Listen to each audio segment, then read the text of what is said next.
আরে বাবা, এখন তো তুমি সিঙ্গা লাগা, ঠিক না?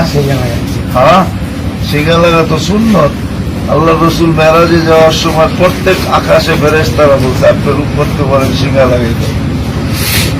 এরকম কোন আকাশ ছিল না যে আকাশে ফেরেশতারা এই নসিহতটা উপদেশটা আগে না করছে যে আপনার উম্মতকে বলেন সিঙ্গা লাগাইতে। তুমি পুরুষের লাগাও, মহিলারা মহিলাও লাগা, হাদিসে আছে সিঙ্গা লাগানোর কথা।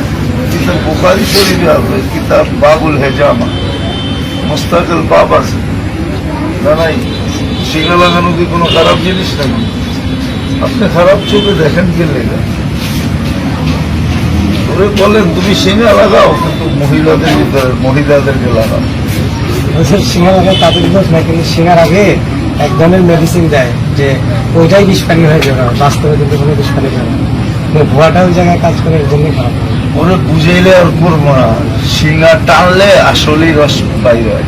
তাহলে ওই যে যেটা মেশিন দিয়ে করে ওইটা বাইরে, কিন্তু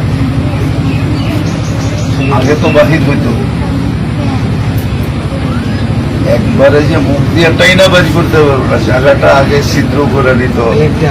হ্যাঁ, করে নিয়ে টান দিলে বাইরে বাইরে আগে সিএম ছিল।